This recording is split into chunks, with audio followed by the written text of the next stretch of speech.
Welcome, friends. What is World of Warcraft? What genre and series history and evolution led to its creation? What did this massively multiplayer online game released in November 2004 do so well that led to its being played for over 9 million total person years? It's crossing the $10 billion lifetime revenue line all the way back in 2016. Having at its peak more than 12 million paying customers. What is my history with the game, and why was I so taken with it that I played it for almost 4% of my life, or over 14,000 hours? What are my favorite moments and expansions in the game's almost 18-year history? We will address all of this and more in this series, brought to you as a thanks to my LinkedIn followers and to anyone at Blizzard who in any way contributed to the creation of this game. This is World of Warcraft, the greatest multiplayer game of all time.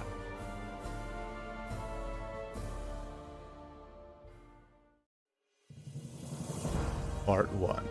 The History of MMOs.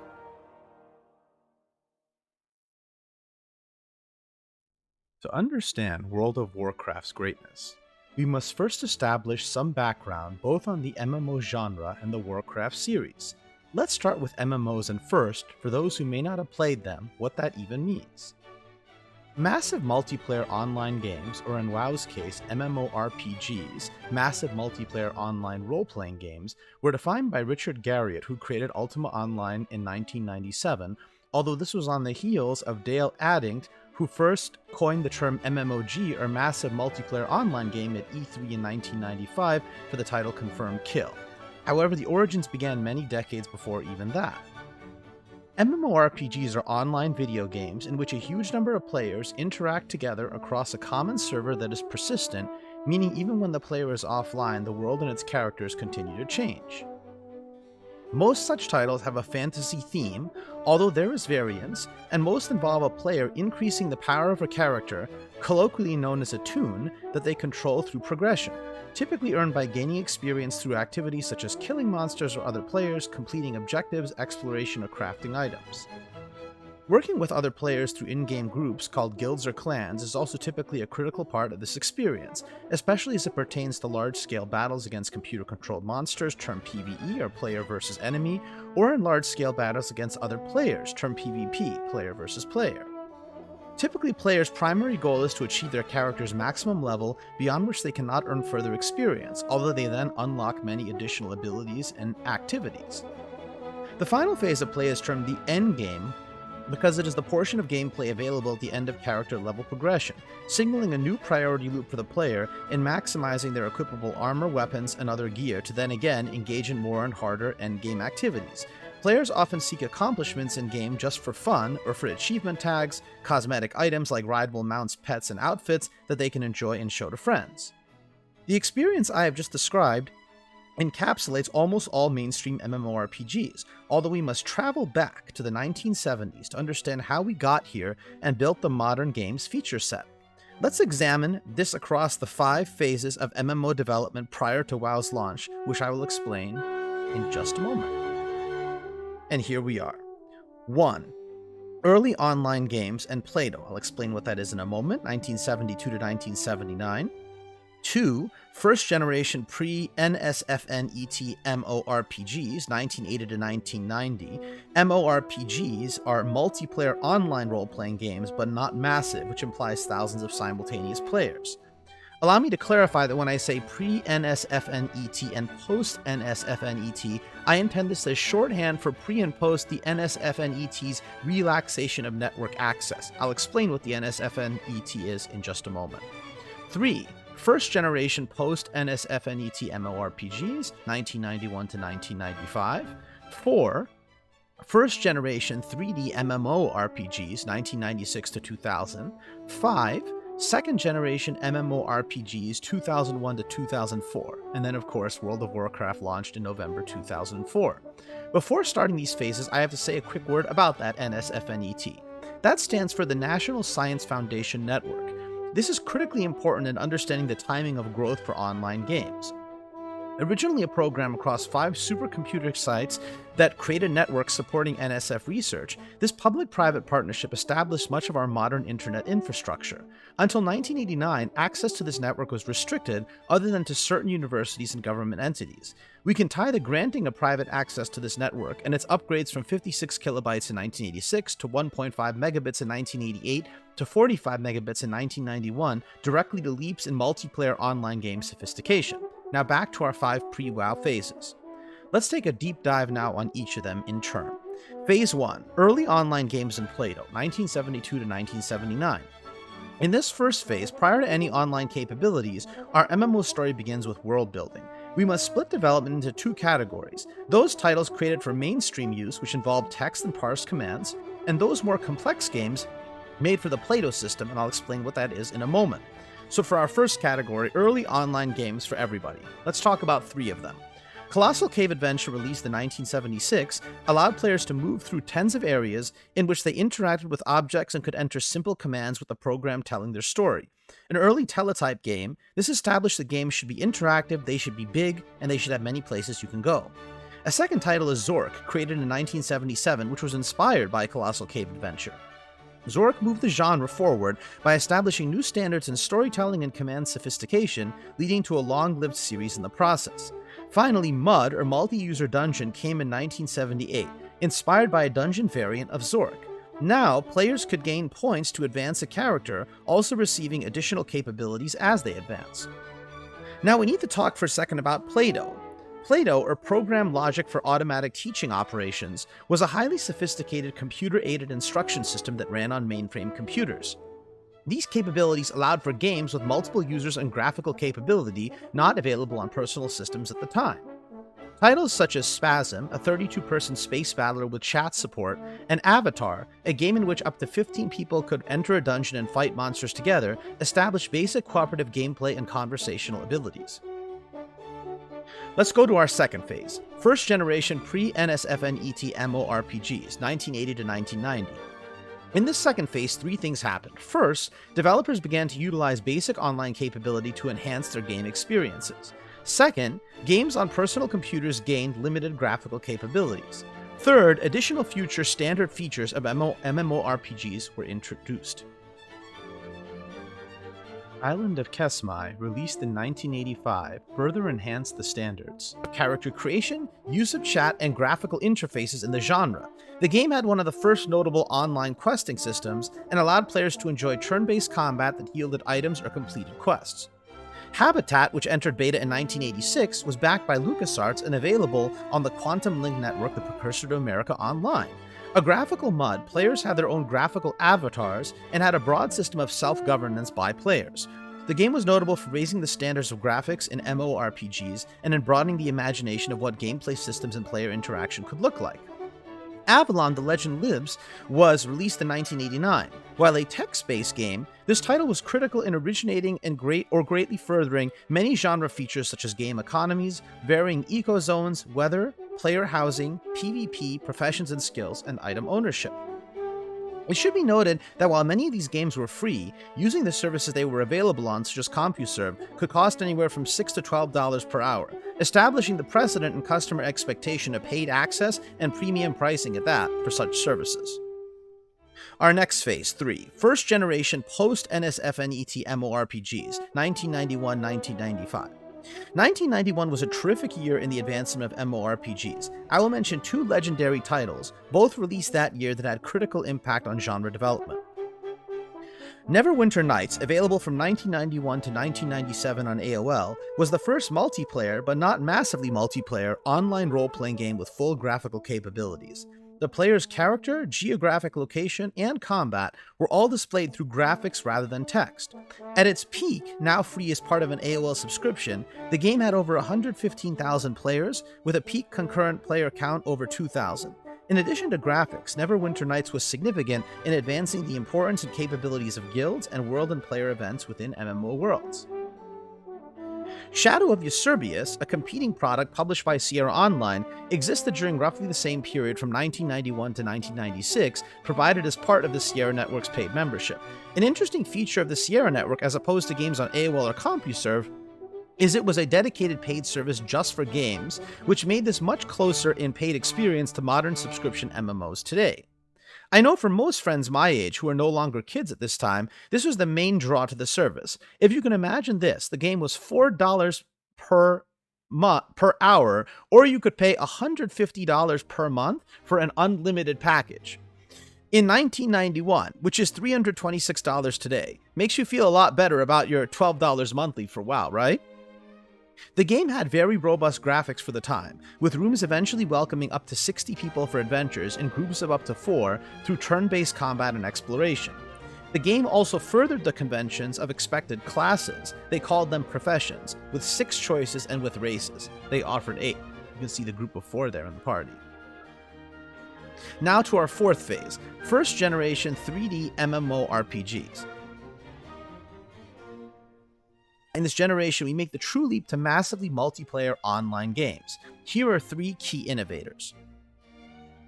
Meridian 59, released in 1996, was the first 3D graphical MMORPG.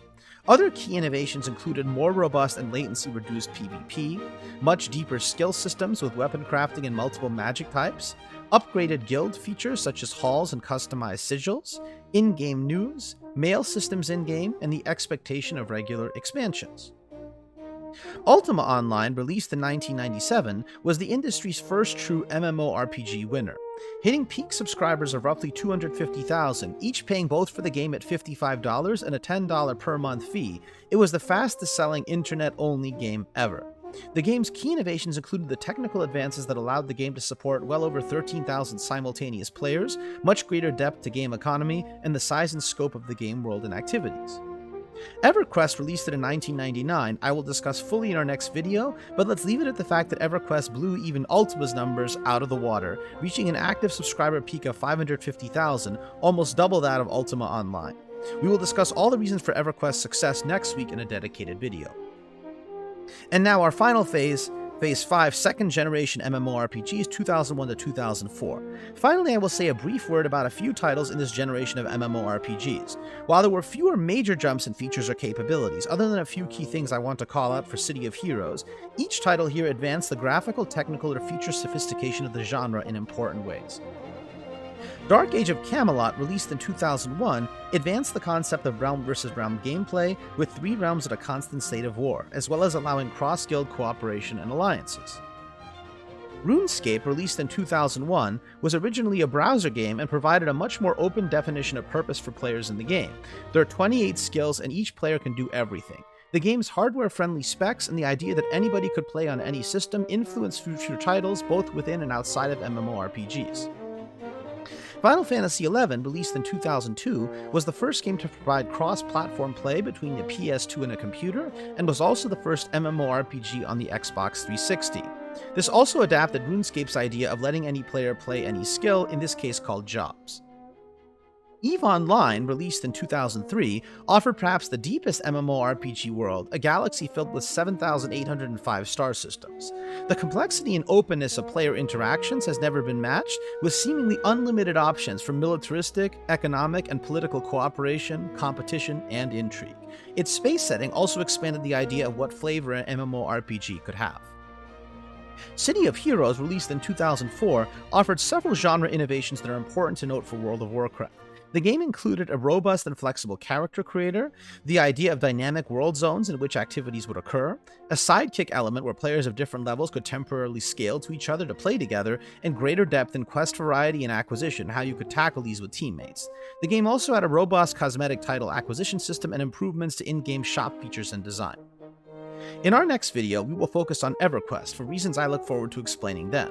Several other second-generation MMORPGs also influenced World of Warcraft, some of which I just highlighted. However, Everquest was the most important first-generation MMORPG and perhaps had a greater influence than any other game on World of Warcraft, other than past Warcraft series games themselves. I will also argue in our next video that it is the most important and best MMORPG that was made prior to World of Warcraft. Many of WoW's core team were also hardcore and accomplished Everquest players who revered the game, and this showed in how they made WoW. It is for all these reasons that Everquest merits its own deep dive video in the series. Thank you so much for watching, everybody, and I hope you enjoyed this primer on the history of online games through Everquest and the second generation of MMORPGs. See you soon for part 2 in the series entitled We Have to Talk About Everquest. Have a great day, everybody, and thank you for watching. Welcome, friends. What is World of Warcraft? What genre and series history and evolution led to its creation? What did this massively multiplayer online game released in November 2004 do so well that led to its being played for over 9 million total person years? It's crossing the $10 billion lifetime revenue line all the way back in 2016, having at its peak more than 12 million paying customers. What is my history with the game, and why was I so taken with it that I played it for almost 4% of my life, or over 14,000 hours? What are my favorite moments and expansions in the game's almost 18-year history? We will address all of this and more in this series, brought to you as a thanks to my LinkedIn followers and to anyone at Blizzard who in any way contributed to the creation of this game. This is World of Warcraft, the greatest multiplayer game of all time.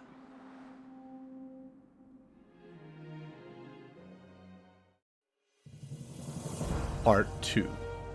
We have to talk about Everquest. Part 2. We have to talk about Everquest. In Part 1 of this series, we discussed the history of early adventure role-playing and online games in both multiplayer and massively multiplayer online games to establish an understanding of and foundation for how they influence World of Warcraft. We now have 2 more pieces to add to the puzzle. Today we will focus on Everquest, as I believe it uniquely influenced World of Warcraft's creation more than any other game. In Part 3 of this series, when we see each other next week, we will discuss the evolution of the Warcraft series itself. With these 3 building blocks, we will have everything we need to understand and to talk about World of Warcraft. Everquest. What an amazing and groundbreaking title this was. Let me be very clear as to the focus of this video. This is not a history of Everquest and its creation. There are many fine pieces of content on that. Rather, I'm going to discuss Everquest through a very specific lens. This is how I've always wanted to do this comparison, and it's a bit different from how I've ever seen this presented. The panel on the left of each dimension presents Everquest's traits, most of which represented significant innovation for the MMORPG genre. The right panel will represent how World of Warcraft either improved on Everquest or adopted existing innovations. For the right panel, the idea of improving upon Everquest is highly subjective, and I totally respect how some might not agree across one or several of the dimensions presented. This comparison is so important because Everquest, by a wide margin, was the most popular online role-playing game at the time, and, if WoW was going to succeed, it would have to find a way to beat the formula Everquest had fine-tuned. Relative to its time, I believe Everquest is the second best MMO ever made after WoW, so please keep this in mind every time I mention that WoW improved on something Everquest did. I still think it was number 2 in the genre all time, and I'm not dumping on something I didn't think was legendary because I think it was. I love Everquest. Okay, with that said, to our points of comparison, let's go through them one by one. These points are in a very specific order, starting with Category 1 being most important. These are the factors I believe were most important to WoW's success, either in differentiation versus Everquest, or in the sense that Everquest was already highly differentiated and successful within that attribute, and WoW imitated that strength. I have also sorted them top to bottom by factor within category, with the most important factors at the top. Okay, Category 1. Who is this MMORPG targeting? Everquest was truly innovative in making PvE the primary focus. While previous ORPGs, I'll use that as shorthand for online role-playing games going forward in this video, offered the inverse with mostly PvP activity, Everquest prioritized what you could do as a group together versus enemy baddies. WoW preserved this focus, also a defining characteristic of the game. There is reason that still today, a third of the gameplay achievements you can earn in WoW pertain to raids and dungeons, and that often, the first thing scrutinized for a new expansion is how many new raids and dungeons it has. This all started with Everquest and its PvE focus. Presentation. WoW contrasted itself with Everquest by offering a lighter, cartoony feel and fun touches like clever jokes and puns and pop culture references, an overall presentation that was more accessible and less serious. Everquest creators, in contrast, loved the old multi-user dungeons, which we reviewed in Part 1 of this video series, that they had grown up with. Resultingly, Everquest felt like a great but more serious and traditional role-playing game. Lore, story, and IP. Everquest offered a great story, and the extent to which it improved on past ORPGs with its dialogue and prompts was notable. However, Everquest's appeal, amongst people I knew, was to more hardcore role-playing gamers who had a comfort with such titles and worlds in the past. WoW improved on this even further in the way that it gradually fed you the story through over 1,000 quests at launch, and had the benefit of a decade of series IP, which we will discuss in Part 3 of the series. Thus, it not only brought in traditional role-playing enthusiasts, but also enthusiasts of Warcraft and other Blizzard titles. Like the previous point on accessible presentation, the lighter nature of many of the characters and storylines also helped more players buy into the story. Hardware accessibility. Everquest required a lot of gear to run it for its time. You needed a dedicated graphics card and decent other system specs alongside it, all this before a boom in new graphics cards in 1999 to 2000, including the GeForce 256 in 1999 and AMD Radeon in 2000. While WoW also required a 32MB or higher graphics card, for the time and well after launch, its hardware specs remained relatively modest, which as computer prices decreased provided a lower barrier to entry for most players. Okay, Category 2. How hardcore is this game? Leveling process. Achieving max level in Everquest was an epic commitment. For many players I knew, ranging from casual to moderate in their time commitments, it took them 1 to 2 years to hit level 50, the original cap in Everquest. Also, at level 5, you would start losing experience anytime you died, although other players could help you reduce that loss by resurrecting you. This added an epic feel to the game and made the experience more about just living in the world rather than rushing to the level cap, but it also increased inaccessibility for some players. World of Warcraft greatly streamlined the leveling process in 3 ways. First, the absolute amount of XP required was greatly reduced. Most moderate players I knew could hit max level in WoW in 4 months, a fifth of the time required in Everquest. Second, there was no XP loss upon death. Third, if you logged out in an inn, capital city, or other rested area, you would gain rested XP, allowing you to level at twice the normal rate upon your next play session for a limited time. Enemy mechanics. Since Everquest did not have specifically instanced or separated zones that players could enter to take on more difficult encounters, its design choices led to a number of potential annoyances for players, although it did in some ways increase the feeling of community, as everybody could fight the same mobs in the same zones together. Since all the great loot was in the same world, players would often camp or stay near and repeatedly kill mobs over and over again so others couldn't access them. Also in Everquest, enemies that you engaged could follow you for a nearly endless distance, often all the way to the end of a zone marker. This was challenging in getting away from an enemy because if it was too powerful, other players would build huge trains of enemies and could use them to wipe you, or the enemy would just mercilessly kill you. A final challenge was kill stealing, where even if you had worked hard on attacking an enemy, someone could come in at the last second, get in a few hits, and enjoy the rewards. WoW corrected for each of these issues. The game had endgame instances for its prime enemies and loot, meaning you could enjoy it with just your pre-formed group of friends or your guild, although they kept epic world bosses too, so they kind of had the best of both worlds. For mob tagging, enemies had a much shorter leash, after which they would evade and simply go back to their spawn point. For kill stealing, at release, only one person in WoW could tag a mob, although they tagged it for their whole party. Eventually, only a few years ago, this was increased to 5 non-party members, although players on opposing factions could not tag each other's mobs and they still can't today. Character creation. Everquest used the trinity of characters that WoW preserved of damage, tank, and healer. Also, its classes each had alignments with good, evil, or neutral for each. The specific way in which Everquest presented these systems and choices became the template on which most future MMORPGs offered class selection. WoW simplified your character's alignment to only Alliance or Horde, well fitting the series' lore. Many expansions later, you could start at neutral with Pandaren, although eventually you had to choose a side. WoW went with an approach consistent with Everquest here. Racial differences were less important though, with very small statistical or racial ability differences, again making the game more accessible. Character death. If you died in Everquest, you would respawn at bind points that could be very far away from your body, points that took some effort to adjust. You also would potentially lose items and coins, and even spells you had memorized. In WoW, the system had designated graveyards, which it would automatically choose so you had the closest one to your corpse and you could simply walk back to resurrect. Alternatively, you could just directly resurrect at the graveyard with Resurrection Sickness, meaning your stats were weakened for 10 minutes and you took some armor durability damage. You did not lose anything else upon death. Let's move to Category 3. How intuitive and deep are the game's systems? So game systems, let's start there. Everything in Everquest, at least for me, was hard but worth it. There was a great fun to figuring out the game with friends and other players. Knowing where to go, as I'll discuss more later around the world in zones, was hard. Learning what content was in the game was hard. Knowing how the game's systems interacted with one another was hard. For the time and the newness of what they were trying to do though, Everquest's interface and menus were excellent. WoW, however, took all these systems and made them much easier to understand and to engage with for all players. You had clear action bars for your abilities. You had a bag bar for your items. You had a mini-map at the upper right of the screen, which we'll discuss more later. You had a micro-menu interface bar with buttons for your character, abilities, talents, and more. And that was just the base UI. Every aspect of WoW's player interaction with the game was carefully considered from the ground up and made simpler and more intuitive. Quest and tutorial design. A critical part of this intuitiveness was quests and the tutorial system offered to players. In Everquest, there were many quests with good flavor text that you would receive by arriving in an area or hailing a NPC. However, you often had no idea what you would get by accomplishing that quest. It had a D&D feel of wonder, but it could also feel a bit directionless to more casual players I knew. In WoW, there was a robust breadcrumb series of activities to introduce you to the game. You had a clear starting zone for your class with lower level mobs and quests to get you familiar with your class, abilities, and the game's systems. You had multiple pop-ups as you did the first activities in the game, eventually leading you to your capital city.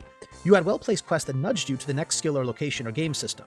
The quests themselves were particularly great innovation, with deep quest lines that could have over 10 components to them in a chain, with well-written descriptions that were regularly 100 plus words long. You knew exactly what reward you would get for completing the quest and sometimes even had choices. You could easily see over the heads of characters in the world what quests they offered, and your eyes weren't jumping from window to window to see what was happening. The interface for the quest display in WoW was also very attractive and put right in front of you next to the quest giver. Briefly, you could easily see in hub areas all the things that there were to do, providing you a clear area of activity in which to finish things before moving to a new spot. endgame dungeons. All of Everquest's enemies were, as we mentioned earlier, in a common open world. This contributed certainly to a one-world feeling in aspects of community. However, there's only so much sequencing or world storytelling that could be accomplished with these limitations. Also, as mentioned earlier about enemy mobs, you could not stop all players from approaching or tagging the same enemies. WoW offered a more intimate, organized approach to bosses and raids, with both dungeons and raids that you would fight in separate zones with just your group. For dungeons, you would do this in groups up to 5. In raids, for a long time, you could do this with up to 40 people. A lot more recent WoW players asked me how in the world they thought 40-person groups would be a good idea, given it feels hard getting just 25 people for current raids, which now even flex to groups much smaller than that, like 10. I believe the answer is they were trying to find a sweet spot that felt familiar at launch to Everquest players. Since Everquest allowed such large groups in an open world, raids had to be very big to start. PvP, player versus player. Everquest contrasted itself from Ultima Online and other multiplayer online games, which typically had significant PvP focus and often led to poor player experiences with ganking and being lured out of safe zones. Everquest primarily focused on PvE as mentioned earlier, and while large groups of players could engage each other or other guilds, there were no instance areas to do it, and it was never a primary gameplay focus. The game did have PvP servers though, although this made PvP very all or none. While PvE was also the focus of World of Warcraft, Vanilla WoW offered 3 instance battlegrounds, including one of epic scale that was quasi-PvP and PvE called Alterac Valley. Organic large-scale PvP encounters in certain well-known world areas like the Barrens or Hillsbrad also became very popular. You could also attain coveted ranks in PvP and also earn gear and cosmetic items. Additionally, World of Warcraft also offered PvP and PvE servers, so if you wanted to be able to kill or be killed by other players in the open world, you could make this choice. Eventually, in more recent iterations of the game, this became even more elegant, with PvP choice simply being a flag that you could turn on and off without separate PvP servers. Player abilities. Everquest allowed an unprecedented level of character depth. At launch with a max level of 50, each class had tens of spells with multiple ranks. At first, I found the amount of variety both overwhelming and thrilling. Take just one class, the Necromancer. At level 1, you have 10 abilities, ranging from Cold Light to Life Type. WoW streamlined character abilities, starting players typically with only 1 or 2 buttons on the hotbar, and feeding abilities slowly over time as one leveled. Ranks of abilities could be trained easily at a class trainer character. Eventually, WoW even got rid of ability ranks, which existed at launch. If you wonder why, carry over from Everquest to streamline the game further. Professions and skills. Everquest was very Dungeons & Dragons-like in having tens of skills you could level up, including Feign Death, Disarm, Backstab, Taunt, Kick, and more. You will notice many of these exact skills came back in WoW.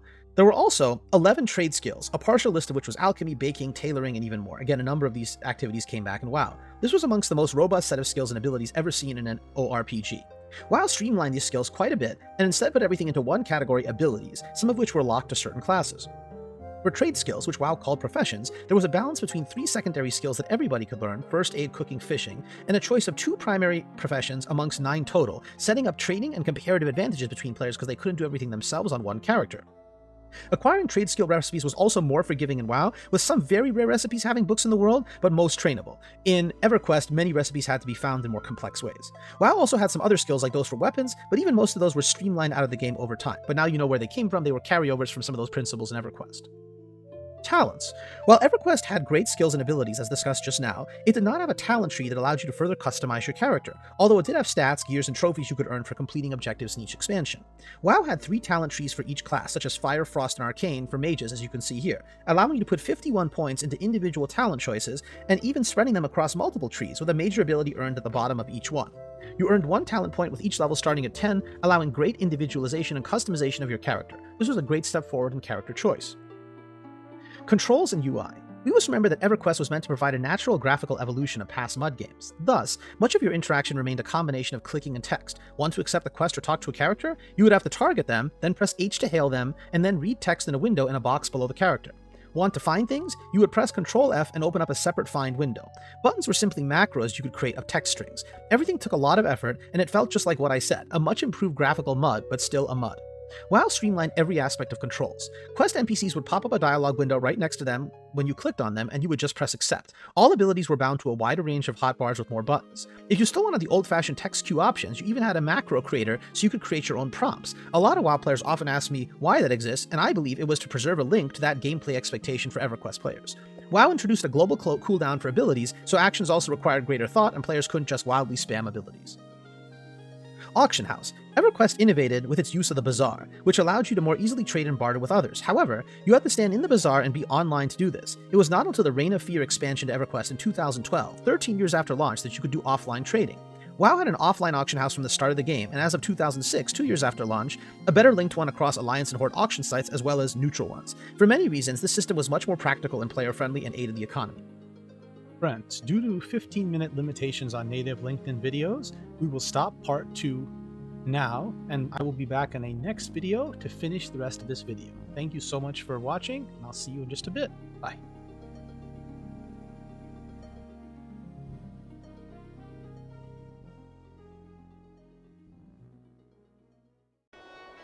Welcome, friends. What is World of Warcraft? What genre and series history and evolution led to its creation? What did this massively multiplayer online game, released in November 2004, do so well that led to its being played for over 9 million total person hours? It's crossing the $10 billion lifetime revenue line all the way back in 2016, having at its peak more than 12 million paying customers. What is my history with the game, and why was I so taken with it that I played it for almost 4% of my life, or over 14,000 hours? What are my favorite moments and expansions in the game's almost 18-year history? We will address all of this and more in this series, brought to you as a thanks to my LinkedIn followers and to anyone at Blizzard who in any way contributed to the creation of this game. This is World of Warcraft, the greatest multiplayer game of all time.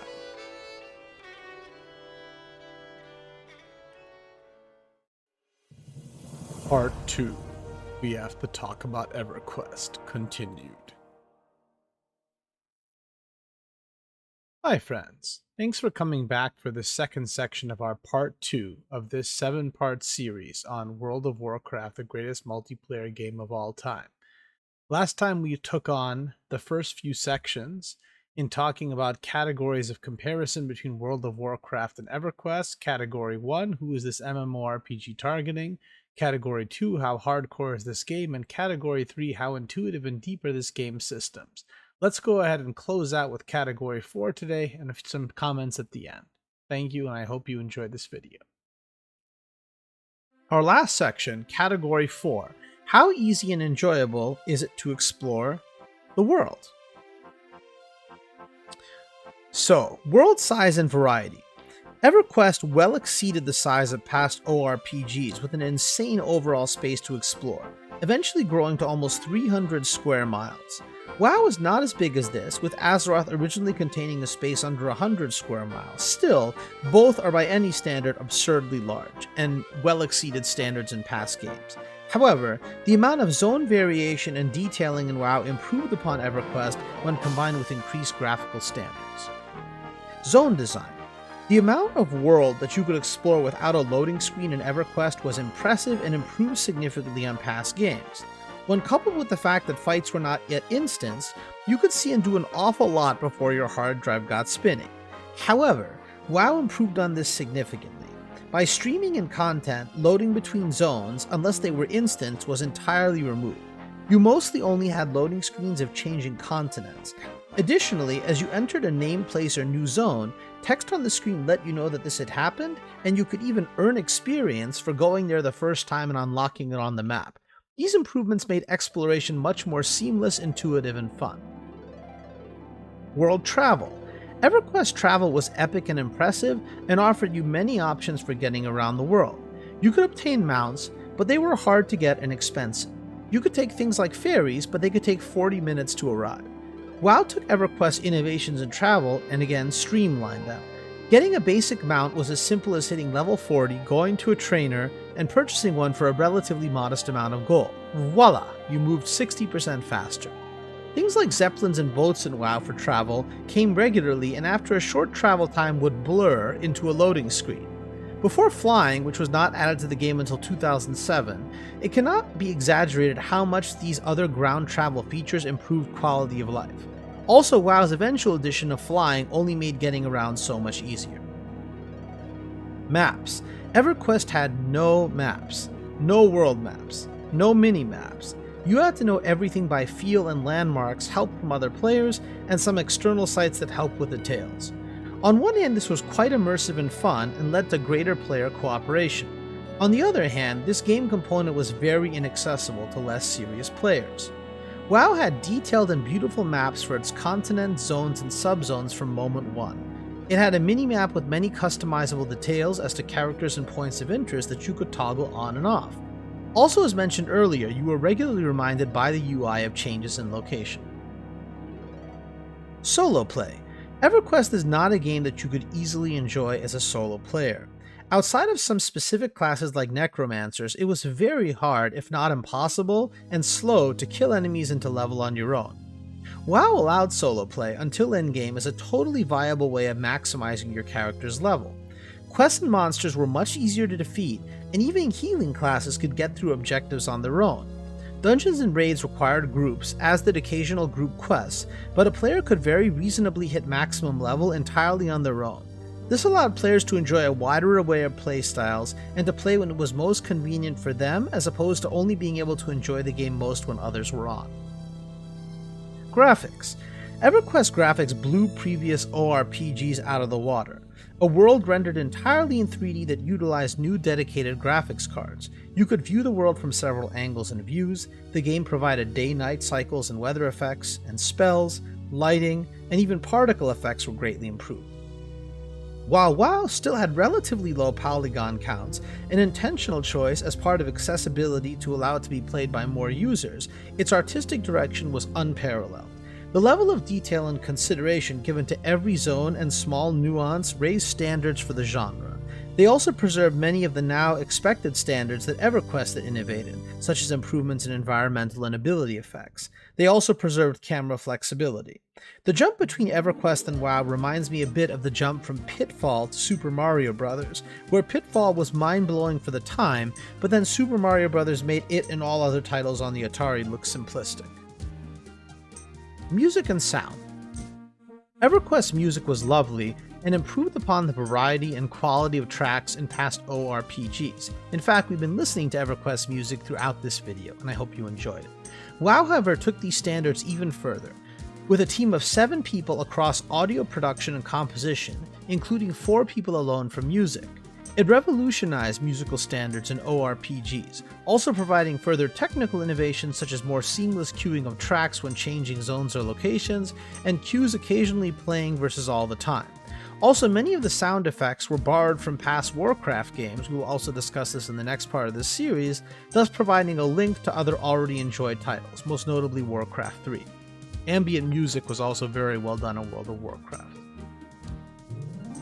Among these 4 categories and 24 dimensions that we just covered, I hope you enjoyed this presentation of the many ways in which Everquest generated such innovation for the MMORPG genre, but also in turn, how World of Warcraft both adapted several of their best practices and in other ways found multiple significant opportunities for innovation, knowing they would have to do this in order to be able to exceed Everquest standards.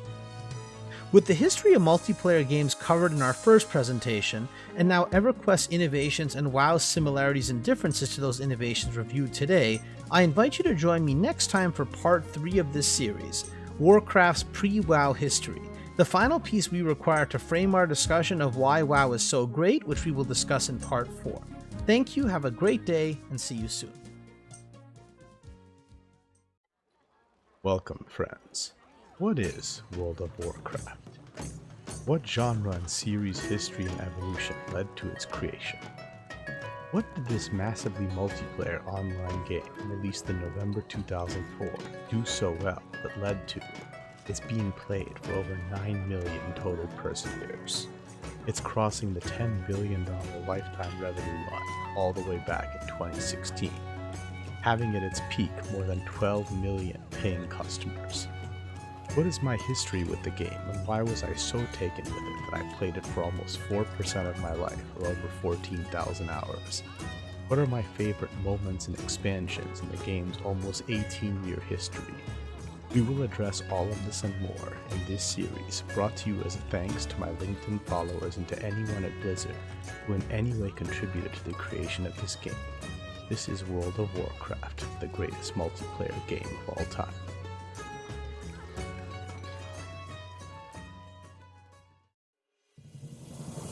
Part 3. Warcraft's pre-WoW history. Welcome to Part 3, Warcraft's pre-WoW history. In Part 1 of this series, we discussed the history of early adventure, role-playing, and online games, and both multiplayer and massively multiplayer online games to establish an understanding of and foundation for how they influence World of Warcraft. In Part 2, across 2 videos, we focused on Everquest and the unique ways in which it influenced World of Warcraft's creation and evolution. In Part 3 of the series today, we will discuss the evolution of the Warcraft series itself. With these 3 building blocks, we will have everything we need to understand and to talk about World of Warcraft in Part 4. When we talk about Warcraft prior to WoW, we are referring to 5 ship titles that I will review in sequence. Warcraft 3 Exodus of the Horde, as you can see on the slide here, was a demo and the prologue for Warcraft 3, so I'm not counting that. I'm only going to cover the specific content or game elements from these titles that had an influence on World of Warcraft, as it will help us to understand the final game when we put all the elements together in Part 4 of the series. The Warcraft series started in 1994 with Warcraft Orcs and Humans, the name Warcraft chosen by developer Sam Didier simply because it sounded cool. This title was a 2D real-time strategy game that established the world of Azeroth and many iconic WoW locations such as Draenor, the conflict between humans and orcs, and the development of several key WoW characters including Medivh, Lane, Lothar, Garona, Ogrim Doomhammer, and Ren Blackhand. Even at these early stages, the foundation of the series' look and feel are clear. 1995 brought Warcraft 2 Tides of Darkness, also a 2D real-time strategy game. The WoW world covered here grew to include Lordaeron and Cosmodan, additional key WoW locations such as the Tomb of Sargeras, Blackrock Spire, and the Dark Portal. Additional WoW races and factions were also introduced, including Dwarves, High Elves, Goblins, Trolls, and the Burning Legion. 1996's expansion to Warcraft 2, Beyond the Dark Portal, made a major change to gameplay, amping up the role of hero units. Additionally, 24 new missions and 50 multiplayer scenarios were added. The quality of writing in these missions was a nice preview of the quest design to come in WoW. WoW heroes present in Warcraft 2 included Lothar, Uther, Khadgar, Grom Hellscream, Kargath Bladefist, Zul'jin, Cho'Gall, Gul'dan, Terran Gorefiend, and Deathwing. 2002's Warcraft 3 Reign of Chaos, while also a real-time strategy game, brings us the closest to World of Warcraft. It was a 3D RTS, not 2D. It added all the WoW continents through the Wrath of the Lich King expansion, namely Kalimdor, Outland, and Northrend, along with the mention of the expansion after that in Pandaria. Thus, the playbook for the first 4 of 5 WoW expansions was established right there. 4 races were at war: Orcs, Humans, and 2 new races in Night Elves and Undead. The game further built on the emphasis on hero units from Beyond the Dark Portal, and this became a central feature of the game. Warcraft 3 provided a bonanza of new heroes, including the Proudmoore family, Arthas, Jaina, Muradin, Sylvanas Windrunner and Uther, Lady Vashj, Cairn Bloodhoof, Chen Stormstout, Grom Hellscream, Rexxar Thrall, and I could go on. Warcraft 3's expansion, Frozen Throne, came in 2003 and focused on Maeve Shadowsong, Kael'thas, and Arthas Menethil.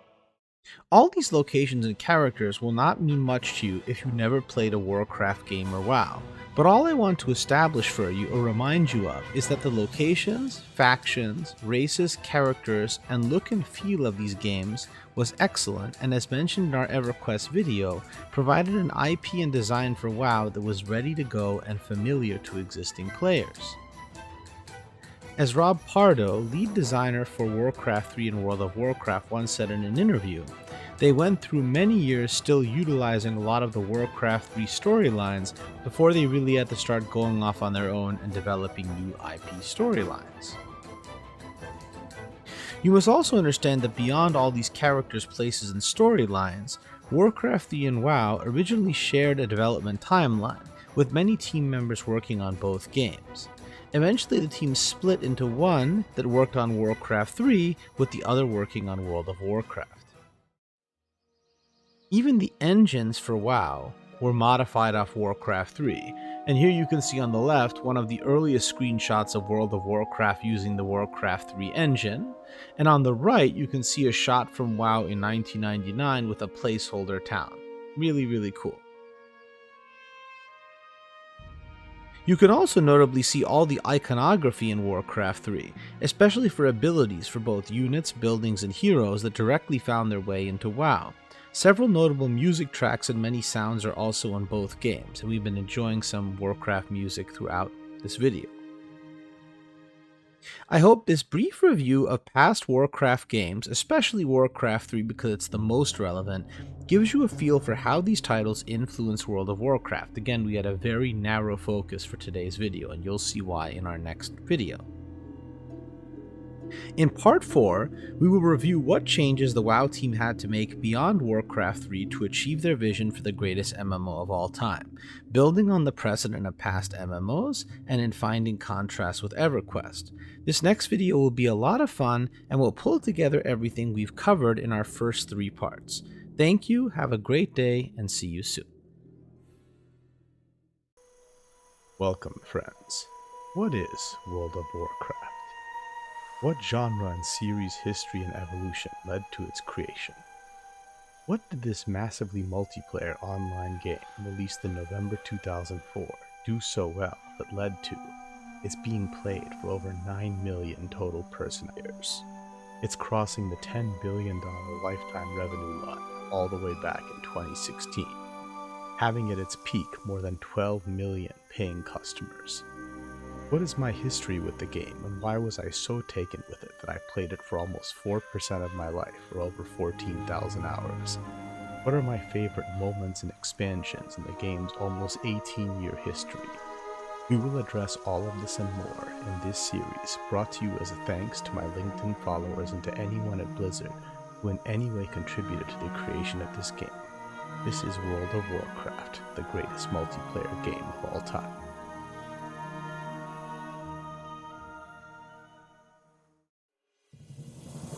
Part 4. Why is WoW so great?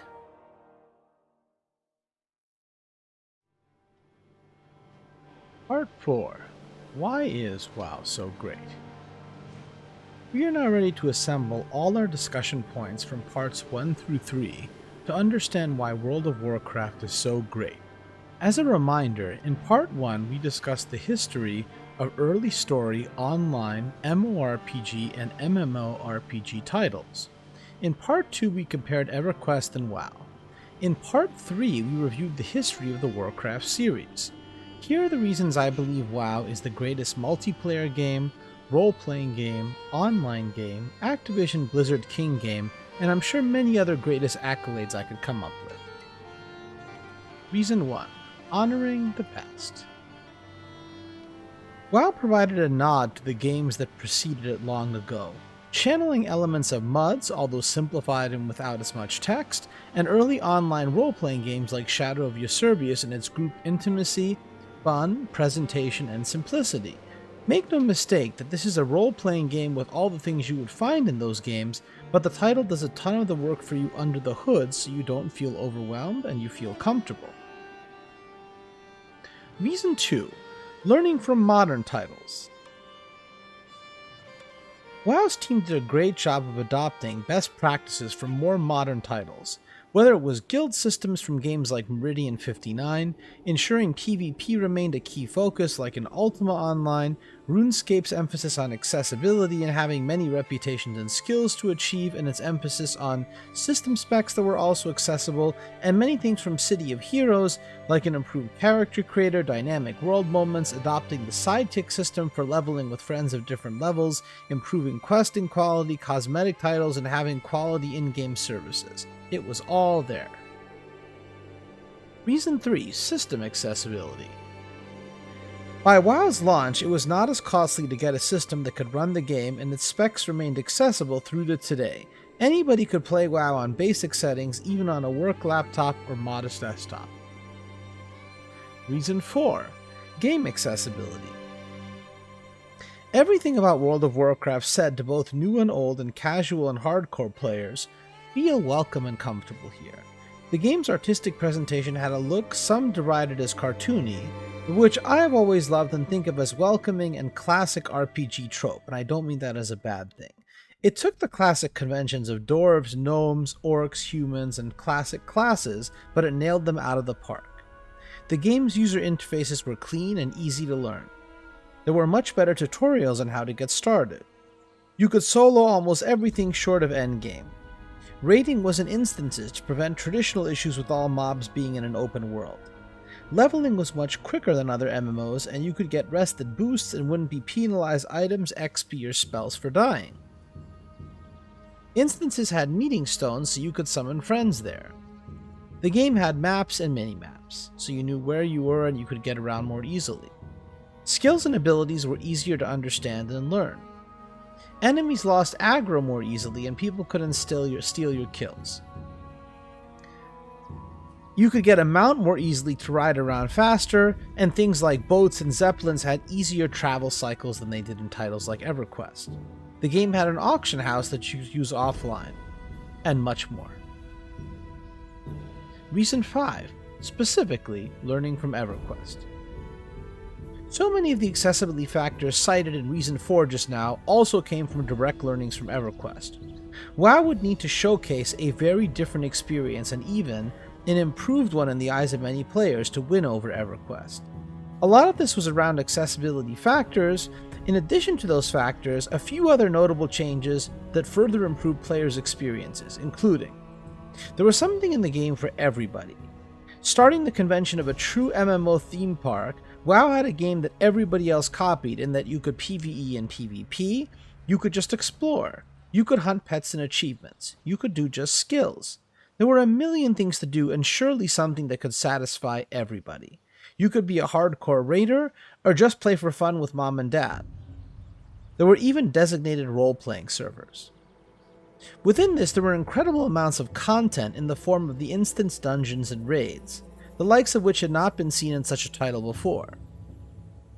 Quest givers had clear markers over their heads, and the writing and depth of content and lore related to quests and world building was incredibly deep, with over 1,000 quests at launch. Zone design was seamless. They were quite differentiated, you knew where you were at all times, also due to the map, and loading times were almost non-existent except when switching continents. The graphics, music, and sound, and other aspects of presentation took the genre further with their standards. Reason 6. The Warcraft IP. We discussed the Warcraft titles prior to WoW. WoW benefited from 10 years of learnings across 5 past Warcraft games. This included true carryovers from characters to units, to music and sound, to locations, to lore, to classes and abilities, to iconography. This included existing player investment in the world of Azeroth. This included many opportunities to experiment with those storylines, both in world building and in things like quests. This included having a team that worked on Worldcraft 3, released 2 years earlier, many of whom had also worked on World of Warcraft. They had a split eventually where some people stayed on Warcraft 3 and some went to World of Warcraft. With super early builds of WoW components known to exist even years before that, the team had time to experiment and even to use the Warcraft 3 engine heavily modified for WoW. Heck, the first 4 expansions for WoW came from contents directly cited in Warcraft 3's expansion in 2003, and key team members admitted the WoW team was able to use Warcraft 3 storylines for a long time in WoW before they had to come up with anything new. Reason 7. Timing. We did not discuss this in parts 1 through 3, but another factor may have been timing. Many people played Everquest, but both in reading analyst studies and in anecdotal evidence, they both tended to be more hardcore gamers, and many who might have been interested but didn't have powerful enough computers or even broadband internet yet. For many people I knew, even those who were born in the 1980s like me, World of Warcraft was the first persistent online game and massively multiplayer game they had ever played in their lives. The mere idea of seeing so many other real-world players and being able to go into raids and PvP with tens of them was mind-blowing. There was a big newness factor to WoW at the time that I don't believe any other game in the current imaginable form of massively multiplayer games can put back in the bottle again until there's just some major step change in game experiences. Who knows, maybe something crazy with AR or VR. It was simply one of those rare moments that happens, like the Nintendo Wii's popularity, mostly through motion control sports, that captures a moment in a certain zeitgeist. Reason 8, that intangible feeling. Our final factor is about how WoW makes you feel. I've spent the last 3 videos and this one giving you reasons for WoW's success. Although they make all the passion in the world flow through me, they could feel quite sterile, like a list of game detail checklists. They are not. I believe these reasons are everything. They're the magic that WoW has, which is why we spend so much time setting up this summation and presentation of my argument. However, I will give you one last reason that is all emotions. WoW's true greatness for me is in how you just feel playing the game. That sense of mystery and excitement and vastness and sociality that you just had to try to experience. To tease a bit of part 6 of this series, where I will discuss my 10 favorite WoW moments, some of my greatest memories in the game are quite prosaic. Just walking around in the starting zone the very first time I played a game.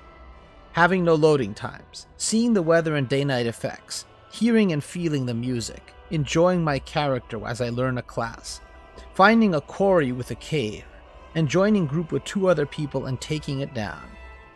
There was just this combined feeling of, I know this is something special and different, but it also feels familiar. This is accessible. This is fun. This was made by smart, observant people.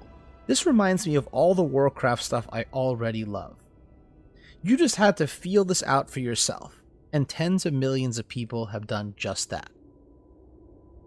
I hope you enjoyed this 3-part build-up to part 4, and my reasons for why WoW's success and greatness is truly unparalleled. I will see you next time for a combination video of parts 5 and 6 of my WoW story and my 10 greatest WoW memories, and then we'll have just one more video for part 7, which is my ranking of World of Warcraft's expansions. Thanks, everybody. Welcome, friends. What is World of Warcraft? What genre and series history and evolution led to its creation? What did this massively multiplayer online game, released in November 2004, do so well that led to its being played for over 9 million total person years? It's crossing the $10 billion lifetime revenue line all the way back in 2016, having at its peak more than 12 million paying customers. What is my history with the game, and why was I so taken with it that I played it for almost 4% of my life, or over 14,000 hours? What are my favorite moments and expansions in the game's almost 18-year history? We will address all of this and more in this series, brought to you as a thanks to my LinkedIn followers and to anyone at Blizzard who in any way contributed to the creation of this game. This is World of Warcraft, the greatest multiplayer game of all time.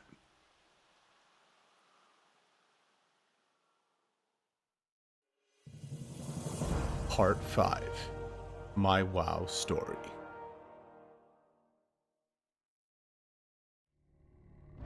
My WoW Story. Before I share my 10 greatest World of Warcraft memories with you, my favorite part of meeting other WoW players is their story. How long have they played? What in-game achievements are they most proud of? What kind of player were they? What classes did they roll? I'll share this with you now, and I would love to hear your WoW stories in the comments. I played World of Warcraft all the way from vanilla to now. I have always played on the Alliance side, never Horde. In terms of my main classes, in Vanilla and Burning Crusade I played a Dwarf Warrior, mostly tanking but with some DPS, and in the latter half a Restoration Shaman. In Wrath of the Lich King I played an Affliction Warlock. In Cataclysm I played a Fire Mage. In Mists of Pandaria I played both a Beast Mastery Hunter and an Affliction Warlock. In Warlords of Draenor and Legion, I alternated between a Beast Mastery Hunter, Affliction Warlock, and Fire Mage. In Battle for Azeroth and Shadowlands, I played a Frost Mage. I've raised over 30 characters to maximum level in the game without boosts, and have beaten every dungeon and raid in the game on at least normal difficulty, in addition to having engaged with every imaginable system and piece of content in the game's theme park. I have also served as a guildmaster and raid leader several times. In vanilla, I played casually with light progression guilds. My hardcore period was from Burning Crusade through Wrath of the Lich King, where I regularly cleared the highest level content with competitive groups. For a short time at the end of Burning Crusade, I played Resto Shaman with one of the top 50 raiding guilds in the US. I have always loved PvP and played it most on my Fire Mage, with which I made the second highest rank in the game, Field Marshal in Cataclysm. However, much more precious to me than any of that are the relationships I built in WoW over almost 18 years, and all the memories. Here are 10 that I will present in part 6 of our series that were most special to me from over 14,000 hours in the game, counting down from 10 to number 1.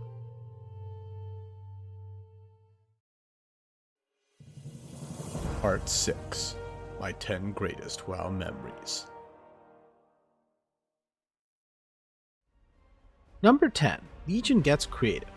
By the time WoW's 6th expansion was released in 2016, the game had been on the vine for almost 12 years. What else could they find to delight and to surprise me, I wonder? It turns out a lot.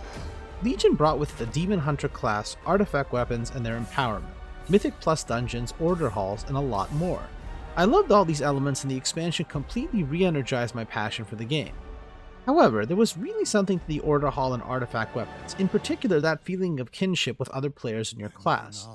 There was one particular day while sitting in my Order Hall with other fellow mages that I felt that legendary WoW camaraderie again from Vanilla and Burning Crusade. I thought to myself, my god, this expansion is bloody clever and I love my artifact weapon. They've still got it. I don't need to worry about this game's future. Number 9. That first 40-person visit to Molten Core. It was a quiet Saturday night and my raid group was walking through Blackrock Depths.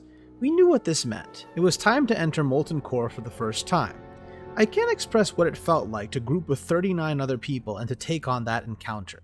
I had played other MMOs with masses of other players, but there was something huge and intimate to having that instance and its challenges to ourselves. I remember screenshotting our raid that day and sending it to all my friends, and getting a few immediate responses of "Holy cow." I literally got a few coworkers to sign up for the game just based on sending them that picture. I still miss 40-person raids. Number 8. Arriving at Valiant's Keep. Like anecdote number 10 about Legion, every WoW expansion and patch is both terribly exciting and a moment to worry about the game's future. Will this one delight and surprise us the same way? Players all ask one another. Never was I more worried about this than with the launch of Wrath of the Lich King.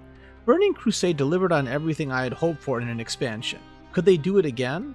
All my worries disappeared as my ship arrived at Valiant's Keep, and I saw a row of soldiers lining up to enlist for service. From moment one, I was pulled in by the zone's look, feel, story, and quests, and I knew everything would be okay again.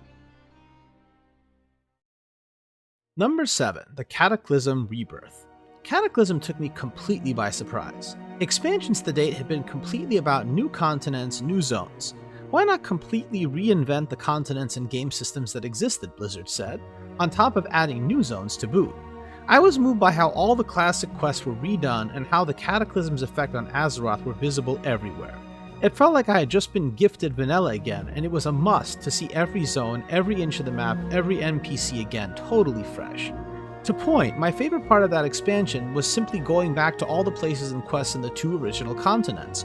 It was just so well done and creative. That's why I'm so excited about the core concepts of the new WoW expansion, Dragonflight. There is something big in successfully reinventing what is already there. Cataclysm did it successfully, and I have confidence Dragonflight will too. Number 6. The Isle of Keldanos Dailies. A big part of WoW's fun is the sense of camaraderie with other players as you work through the same content together, especially because this content can often be repetitive. A favorite example of this social fun making the hours melt away and being more important than the gameplay itself is the Isle of Keldanos. Added during the Burning Crusade, in addition to containing an awesome dungeon and raid, this was a series of repeatable daily quests that gave you faction reputation and other rewards, also part of an eventual server-wide event where you built a monument together. This was during the height of the game, so our guild's Ventrilo channel was full every single day, with people doing their quests together at the same time for months and months. After a while, everybody got in such a rhythm that from minute 1 of the daily sequence, it just became about chit-chatting. Some people played music, some told funny stories. This was quintessential WoW to me, with the gameplay being amazing, but becoming so much more about the community that became secondary to the people you did it with. Number 5. Curator goes down. In WoW's raids, certain bosses are known as DPS checks. This means that in addition to any mechanics you must master to beat that enemy, it is first and foremost a threshold battle against time to ensure your damage dealers are sufficiently geared to continue. Curator, a famous account in Karazhan, Burning Crusade's first raid, was just that. I did not start hardcore raiding until a little later in that expansion and was enjoying playing with more of a family and friends guild. We got stuck on this encounter for so long. However, people were not upset or cursing or anything like that. It was really fun, and we knew we didn't have people who were there to try the encounter 50 times 4 days a week. It was just a casual group. We eventually cured Curator, and people were going absolutely nuts. This was a wonderful guild accomplishment. More importantly though, it cemented for me that everybody can play and enjoy WoW at their level, and whatever that level is awesome and individual and fun. This memory has stayed with me over the years as my own real-life constraints have made me a more casual player. I still feel totally happy finding fun in the game at my level, even if I sometimes can't play for weeks at a time because of work and kids. Number 4. The first climb to 60. The first complete leveling experience on my Dwarf Warrior still stays with me to this day. In several parts of this video series, I talked about how WoW's leveling experience was much more forgiving than Everquest. That is absolutely true. However, today, in addition to character boosts that you can buy, it only takes about 20 hours to bring a character to maximum level versus the multiple months it took before. I'm glad it used to take multiple months, and frankly, back then I didn't even notice or care because I was just having so much fun. With everything balanced to that rate of progression, you got to see so many of the zones in the original continents. I remember forming friendships with players in zones that they were working on, and it literally took long enough that as opposed to partying now, where you might see someone for just 30 seconds and then never again, I would find random people with whom I would quest for an entire day or two. That first trip through all the game's systems and seeing everything it had to throw at me left me speechless, and honestly when I dinged 60, more than feeling excited, it felt a bit bittersweet that it was over. Number 3. Come to Ironforge! This player has Dreadnought and Thunder Fury. In vanilla WoW, there were 3 raiding tiers. The final one involved defeating bosses in a raid called Naxxramas that actually came back in Wrath of the Lich King. I knew the game had arrived when players knew about encounters and gear in the game enough to both care and to be impressed when someone had gained certain levels of loot. Heck, it was rare and impressive enough for people just to have full sets of epic rarity gear back then, which now drops much more frequently. One day, I started getting messages from multiple people at once. Come to Ironforge, Amir, right now. It almost looked like the entire server had gathered in front of the auction house in that city. A warrior, turns out, had achieved almost full Dreadnought gear, the highest 9-piece, yes, there were 9-piece tier sets back then, set of equipment for tanks. In addition to having Thunder Fury, a very hard to obtain tanking sword about which there are many in-jokes and memes in the game for more hardcore WoW players. It is an understatement to say getting such gear was almost impossible at that current point in time. This was the scene for literally hours, as people just came to ogle at the gear. Some told jokes, some danced. I have not seen such a spectacle in a role-playing game ever, before or since. It still makes me laugh, and anytime I go to Ironforge, even though it is much quieter these days with most players in Shadowlands, I imagine all those players standing there on the bridge and around Ironforge, and I miss it. Number 2. A snowy walk to Golbalar Quarry.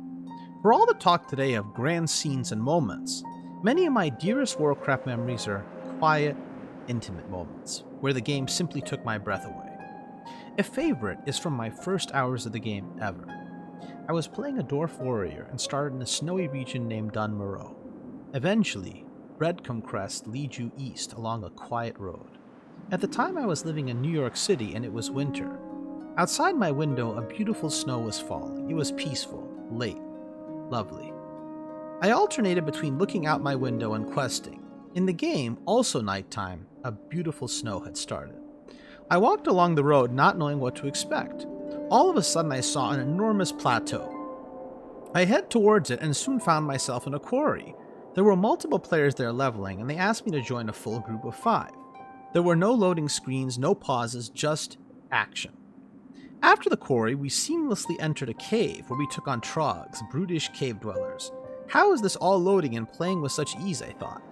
Eventually we finished the cave and ascended out of the quarry. I looked out that window again, smiled and stood up, just gazing out the window, happy.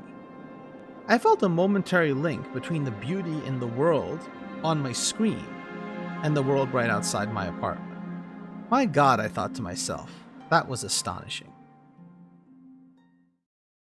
Number 1. Meet at the Dark Portal. Nothing in WoW will ever top the day that Warcraft's first expansion, Burning Crusade, launched.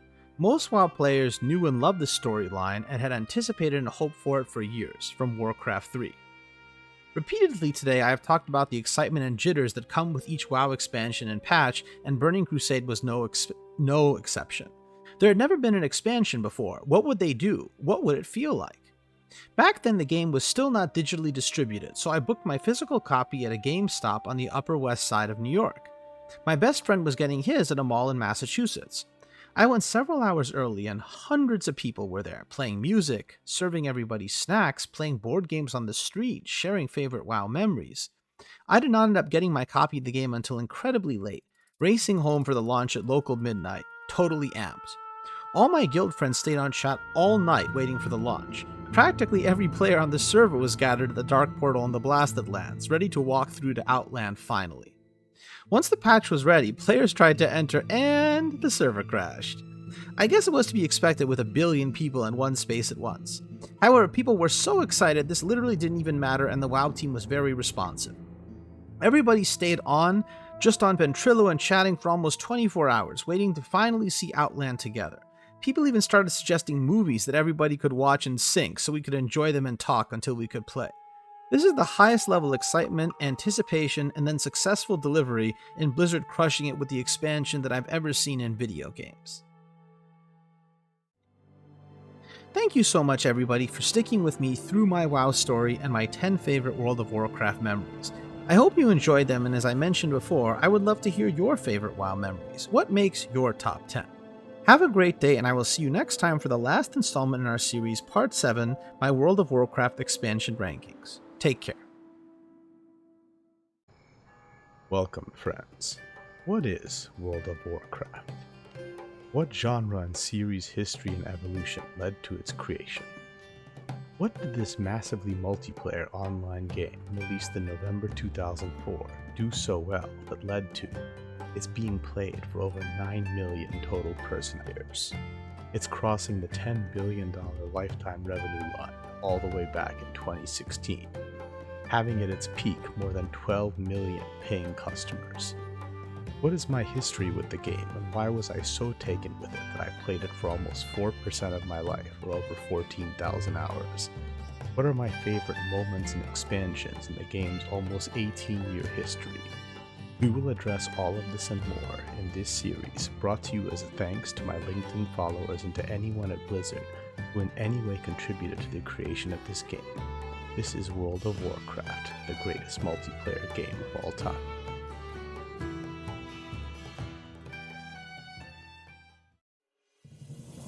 Part 7, my WoW expansion rankings.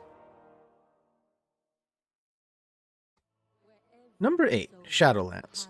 Taking players to the Realm of the Dead, Shadowlands' key features were a covenant system across zones that you could level over time with specific abilities gained in joining. There was also a roguelike dungeon in Torghast and a legendary crafting system.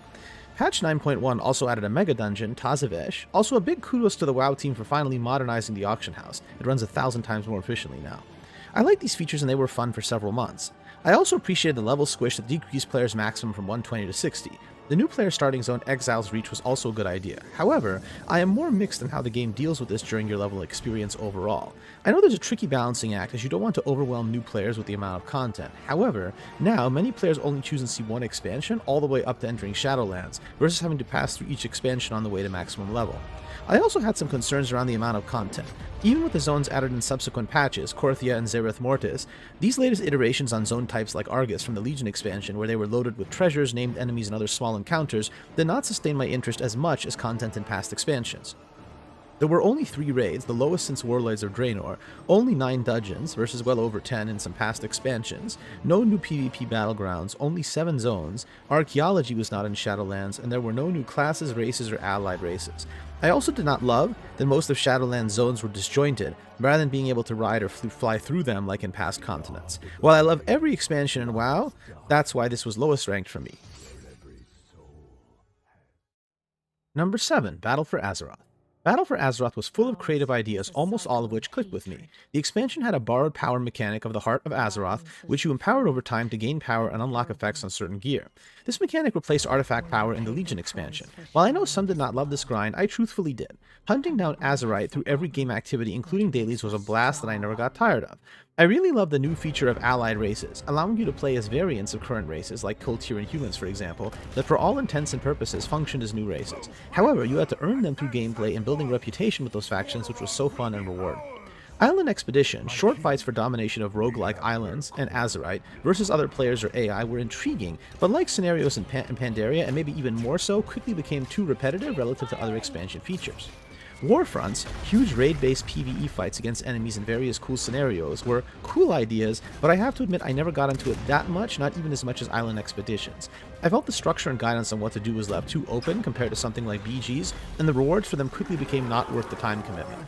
War Mode, the ability to simply toggle on PvP in a capital city, was a very clever solution to players being able to enjoy both PvE and PvP experiences. Add to this 8 zones, 7 raids, and 3 new PvP arenas, and the other expansion features mentioned, and this was a very solid experience. I did not love that they dropped Strand of the Ancients from the BG rotation, and that First Aid was dropped as a profession versus redesigning it, but really nice job on Battle for Azeroth. Number 6, Warlords of Draenor. I have always thought of Warlords of Draenor as the ultimate love-hate expansion.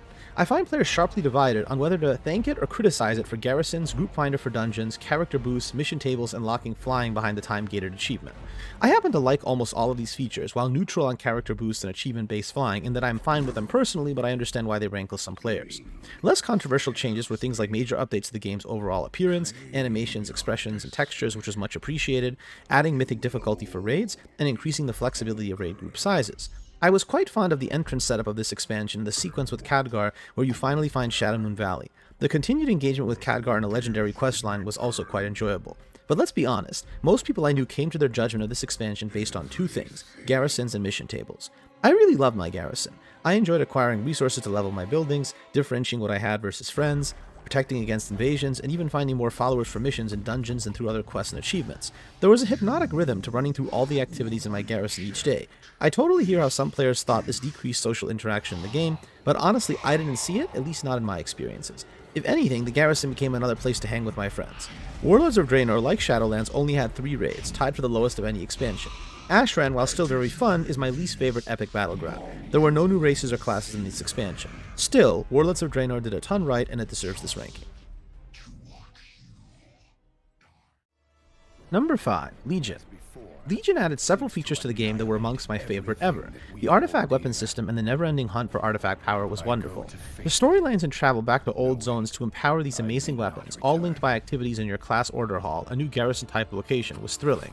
I had so much fun talking to other mages in our order hall, and it truly became a hangout spot for people I played with. I also thought the new PvP system and honor talents represented a welcome change-up. Legion also added Mythic and Mythic Plus dungeons, amongst my favorite ever systems in the game. Legion was deep on content. There was a new hero class, the Demon Hunter. There were 11 new dungeons and 1 retroactive mega dungeon in the Return to Karazhan, which was top-notch. There were 6 raids and the average quality was very high. The game also had a new battleground and Seething Shore and 2 new PvP arenas. I believe Legion's success was due to a very tight focus on game systems. A huge amount of the effort was put into just 2, artifact weapons and order halls, but that was executed exceptionally well. When coupled with the extraordinary amount of endgame content and 9 zones, this one really stayed with me. Number 4, Mists of Pandaria. Everybody joked about Kung Fu Pandas in this expansion, but Mists of Pandaria offered an amazing experience that akin to Legion I attribute to focus. There were two major changes in the form of new talent trees, one every 15 levels versus a point system, and scenarios, more intimate challenges for up to 3 players, later imitated with island expeditions and Battle for Azeroth. These systems were both done very well. Additionally, the expansion offered a new class that could tank DPS and heal in the Monk, and the game's first neutral faction, the Pandaren, who eventually chose a side after exiting their leveling zone. Reinforcing this primary expansion focus, Pandaria offered wonderful secondary features. Vanity pets were revamped and a battle pet system was created. The Brawlers Guild was introduced, a chance to take on AI enemies of increasing difficulty in an underground arena under Ironforge's tram. There were also challenge modes, the ability to earn medals for completing dungeons at various speeds, an ancestor of Mythic Plus.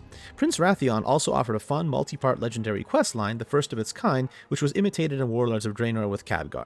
When you add to this 10 zones, 2 of which, the Throne of Thunder and Timeless Isle, really changed up the formula for what a WoW zone could be, 5 excellent raids, an incredible 3 new BGs in Silver Shard Mines, Temple of Katmagu, and Deepwind Gorge, and 2 new PvP arenas, I conclude Mists of Pandaria and its pandas were no laughing matter.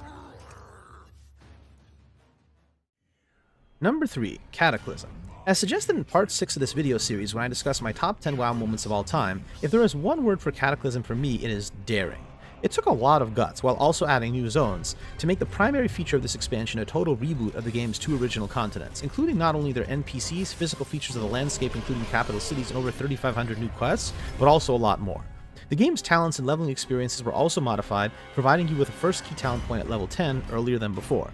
Glyphs were also modified to provide 3 levels of power, items that could change your abilities. You could also reforge traits on your gear. When I think of the upcoming Warcraft expansion Dragonflight, I get excited because Cataclysm established the blueprint of focusing on improving the world that exists before adding more.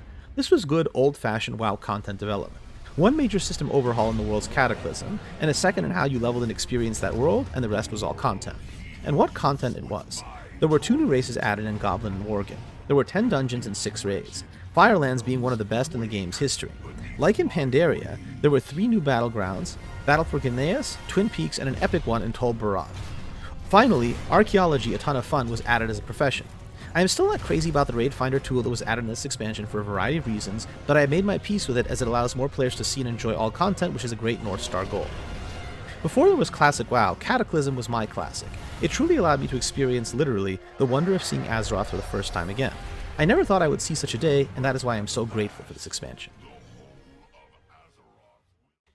Number 2. Wrath of the Lich King. Many have this expansion at number 1, and I can totally respect that, but it is a mighty number 2 for me. Wrath of the Lich King was the ultimate content expansion. While it did add the game's first hero class in the Death Knight, which started at level 55 instead of 1, most of its other features were system improvements rather than content expansion features. The game added an achievement system. Dual specializations were now possible on characters. You could now complete raids in 10 or 25-person groups. There were other small cosmetic niceties like a barbershop. There was a new profession in Inscription. You could now exist in different phases in the game, seeing different things while in the same place as another player. Later, true content expansion features like the Argent Tournament came, but initially, I think of Wrath of the Lich King as a gameplay systems improvement expansion like Cataclysm, first and foremost. And that type of focus is important and awesome when done well. Alongside these changes, Wrath of the Lich King crushed it in traditional content strength. There were 9 raids, tied for the most ever in an expansion with Burning Crusade. I believe Uldar is the second best WoW raid ever made after only Karazhan, and Icecrown Citadel was iconic, finally allowing players to live out the expansion dreams from Warcraft 3 and to take on the Lich King.